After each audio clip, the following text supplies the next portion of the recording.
آخه مگه داریم کتلت بدون تخم مرغ و گوشت، اونم با این شکل و شمایل و طعم و مزه؟ برای درست کردن کتلت بازاری شیراز، سیب زمینی رو با نمک آبپز میکنیم. بعد از پخت داغ داغ پوستش رو میگیریم و تا رسیدن به یه بافت خمیری حسابی میکوبیمش. ادویه رو هم که ریختیم میرسیم به مهمترین قسمت کار، اضافه کردن پودر سوخاری. تقریبا به ازای هر کیلو سیب زمینی به 1.5 لیوان پودر سوخاری نیاز داریم. بعد از اینکه مواد حسابی با هم یک دست شد، به اندازه دلخواه از مواد برمی‌داریم، اون رو به شکل یه دوک در میاریم و روی تخته بازش میکنیم. یه برش هم روش میزنیم که هم شکل زیباتری بگیره و هم داخلش مغز پخت بشه. الان دیگه باید بره تو روغن داغ قوطه ور بشه تا آروم آروم سرخ بشه. غذامون دیگه آماده است. به همین سادگی، به همین خوشمزگی. مسعود عابدینی هستم و امیدوارم که از این آموزش لذت برده باشید.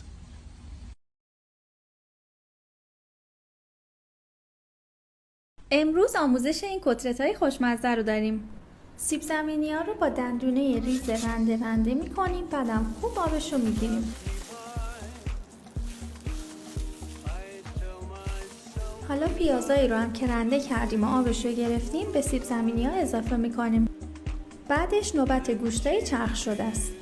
2 قاشق پودر سوخاری یا آرد نون باگت رو هم بهش اضافه می‌کنیم که بافت تردی داشته باشه. نمک و فلفل و زردچوبه، اگه دوست داشتید یه مقدار سماق هم میتونید بهش بزنید. همه مواد رو خوب ورز میدیم. بعد از اینکه یه دست شد به مدت نیم ساعت میذاریم توی یخچال استراحت کنه. بعدم کتلت ها رو توی روغن داغ تقریبا زیاد سرخ میکنیم، به همین راحتی خوشمزدگی. اینم از آموزش یک کتلت راحت و خوشمزه به درخواست شما دوستای عزیزم. سلام دوستای عزیزم، امروز قراره با هم این کوکوی مرغ خوشمزه رو درست کنیم. پس با من همراه باشید. مواد لازم: سینه مرغ، پیاز، تخم مرغ، سیب زمینی، نمک، زردچوبه، فلفل سیاه، فلفل قرمز، پودر سیر، سبزی خشک معطر. واسه شروع کار به آب در حال جوش نمک و مرغ رو اضافه کنید و 10 دقیقه بعد آب کشی کنید و با مقداری روغن، زردچوبه، نمک، فلفل و آب روی حرارت قرار بدید تا پخته بشه.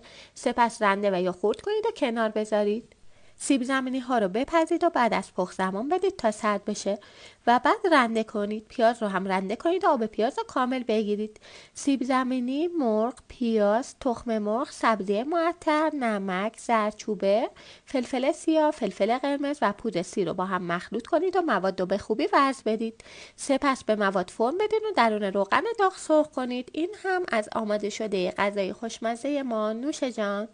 وای که جای دل تو سینت انگار که سنگ و سربه، بگو از کجا آوردی اون چشای مثل گربه، بگو از کجا آوردی تو که دل ما رو بردی، صدتایی به ما شمردی، این همه ناز و عشوه، بگو از کجا آوردی، بگو از کجا آوردی.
دو عدد کدو رو رنده کنید.